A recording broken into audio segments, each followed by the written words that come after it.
وزیر اعظم شہباز شریف کے ایک سالہ دور اقتدار میں غیر ملکی سرمایہ کاری میں نمایاں اضافہ، حکومتی پالیسیوں پر سرمایہ کاروں کا اعتماد بڑھ گیا۔ ورلڈ اکنامک فورم کی کنٹری پارٹنر غیر سرکاری تنظیم مشل نے پاکستان میں اصلاحات سے متعلق رپورٹ جاری کر دی۔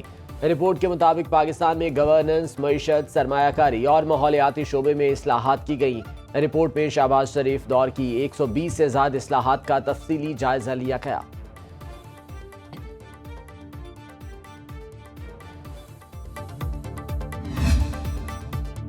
وزیر اعظم شہباز شریف 2 روزہ دورے پر کل یو اے ای روانہ ہوں گے۔ وزیر اعظم یو اے ای کے نائب صدر کی دعوت پر دبئی میں ورلڈ گورننس سمٹ میں شرکت کریں گے۔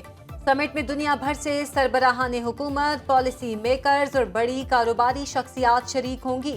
ترجمان دفتر خارجہ کے مطابق وزارت عظمیٰ کا منصب سنبھالنے کے بعد وزیر اعظم شہباز شریف کا یہ دوسرا دورہ یو اے ای ہوگا۔ اسماعیلی کمیونٹی کے روحانی پیشوا پرنس کریم آغا خان کو مصر کے شہر اسوان میں آج سپرد خاک کیا جائے گا۔ پرتگال کے دارالحکومت لزبن میں نماز جنازہ میں اہل خانہ، کمیونٹی ارکان سمیت دنیا بھر سے اہم شخصیات کی شرکت۔ وزیر خزانہ محمد اورنگزیب نے پاکستان کی نمائندگی کی۔ آغا خان پنجم رحیم الحسینی سے تعزیت کا اظہار کیا۔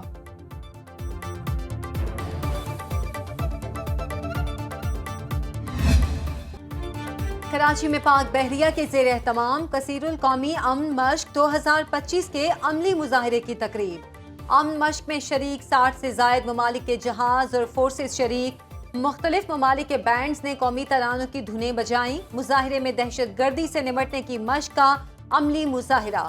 تقریب کے مہمان خصوصی وزیر اعلیٰ سندھ سید مراد علی شاہ ہیں۔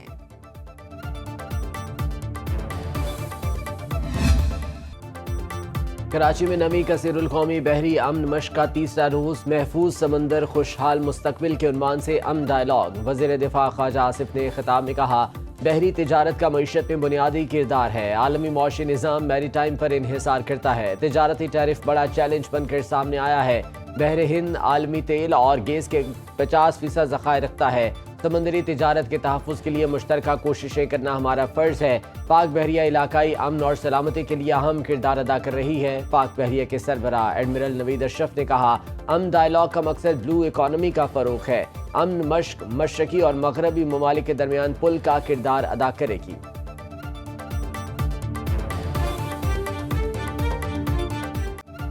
چھبیسویں ترمیم آئین کا حصہ پارلیمنٹ یا سپریم کورٹ کا فیصلہ ہی قائم کر سکتا ہے۔ جب تک ایسا ہو نہیں جاتا، معاملات اس ترمیم کے تحت ہی چلیں گے۔ جسٹس محمد علی مظہر نے بینچز اختیارات کیس میں 20 صفحات پر مشتمل نوٹ جاری کر دیا۔ لکھا، 26ویں ترمیم میں سب کچھ کھلی کتاب کی طرح واضح ہے۔ عدالت آنکھیں اور کان بند نہیں کر سکتی۔ کیس فل کورٹ میں بھیجنے کی درخواست کا میرٹ پر فیصلہ ہوگا۔ قوانین کے آئینی یا غیر آئینی ہونے کا جائزہ صرف آئینی بینچ لے سکتا ہے۔ کسی ریگولر بینچ کے پاس آئینی تشریح کا اختیار نہیں۔ جسٹس منصور اور جسٹس عقیل عباسی کے حکم نامے درست طور پر واپس لیے گئے۔ بنیادی حکم ناموں کے بعد کی ساری کارروائی بے وقت ہے۔ سپریم کورٹ میں 8 ججز کی تعیناتی کا معاملہ، بیرسٹر علی ظفر نے کل ہونے والا جوڈیشل کمیشن کا اجلاس مؤخر کرنے کی درخواست کر دی۔ علی ظفر نے چیف جسٹس آف پاکستان کو خط لکھ دیا۔ خط میں اسلام آباد ہائی کورٹ ججز کی سینیورٹی تنازع کا حوالہ دیتے ہوئے کہا گیا کہ ججز کی ٹرانسفر سے اسلام آباد ہائی کورٹ کی سینیورٹی لسٹ تبدیل ہو گئی۔ مناسب ہوگا ججز کی سینیورٹی کا مسئلہ حل ہونے تک کمیشن اجلاس مؤخر کیا جائے۔ جوڈیشل کمیشن نے اگر اجلاس کرنا ہی ہے تو ٹرانسفر شدہ ججز کو زیر غور نہ لایا جائے۔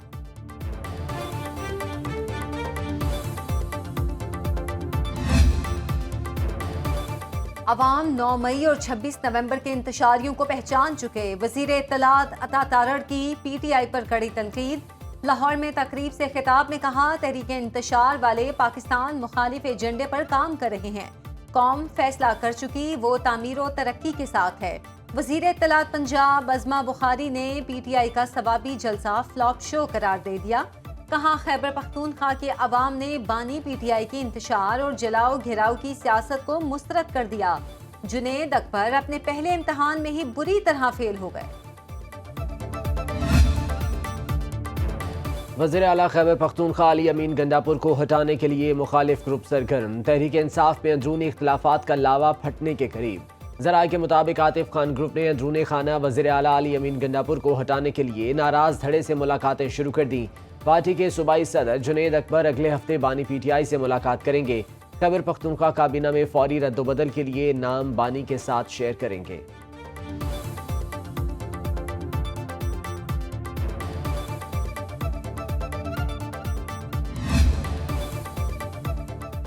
وزیر اعلیٰ خیبر پختونخوا علی امین گنڈاپور کا کہنا ہے بانی پی ٹی آئی سے جب ملاقات ہوئی تو انہوں نے مجھ سے ناراضی کی کوئی بات نہیں کی۔ ان کے دل میں کیا ہے اس پر میں کچھ نہیں کہہ سکتا۔ مجھے بانی پی ٹی آئی سے ملاقات کی اجازت نہیں دی جا رہی، اس لیے بانی کی ناراضی کے بارے میں کچھ نہیں کہہ سکتا۔ صحافی جیل سماعت میں جاتے ہیں، بانی پی ٹی آئی سے خود پوچھ لیں وہ مجھ سے ناراض ہیں یا نہیں۔ علی امین گنڈاپور کا کہنا تھا اگر حکومت ہمارے مطالبات پورے کرتی ہے تو مذاکرات دوبارہ شروع ہو سکتے ہیں۔ ایم کیو ایم پاکستان میں اختیارات کی جنگ شدید، خالد مقبول صدیقی اور مصطفیٰ کمال گروپ آمنے سامنے۔ بہادر آباد مرکز پر مصطفیٰ کمال اور انیس قائم خانی کے خلاف احتجاج۔ گورنر کامنہ ٹیسوری پر پارٹی معاملات میں مداخلت کا الزام۔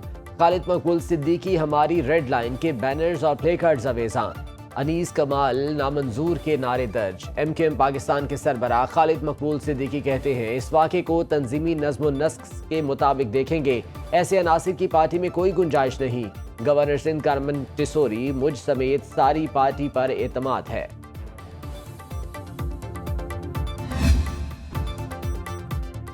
پنجاب دھی رانی پروگرام کے تحت 1500 اجتماعی شادیوں کا پہلا مرحلہ مکمل، دوسرے مرحلے کے لیے مزید 1500 درخواستوں کی وصولی شروع۔ وزیر اعلیٰ مریم نواز کہتی ہیں بیٹیوں کے سر پر دستے شفقت رکھنا پنجاب کی روایت ہے، قوم کی ہر بیٹی سے محبت ہے، مستحق بچیوں کے گھر بسانے پر دلی خوشی ہوتی ہے، معاشرے کے نادار اور محروم طبقات کا احساس حکومت کی ذمہ داری ہے۔ کراچی میٹروپولیٹن کارپوریشن کی تمام پارکنگ سائٹس میں فیس نہیں لی جائے گی، میئر کراچی مرتضی وہاب کا شہریوں کو تحفہ۔ کہتے ہیں شہر کی 160 مرکزی سڑکوں میں سے 46 پارکنگ سائٹ سے فیس وصول نہیں کی جائے گی۔ ہمارے پاس 2 ارب سے زائد کے فنڈز ہیں، کے ایم سی کو 4 سے 5 کروڑ کی ضرورت نہیں۔ کے ایم سی کے نام پر غیر قانونی پیسے وصول کرنے والوں کے خلاف قانونی ایکشن لیا جائے گا۔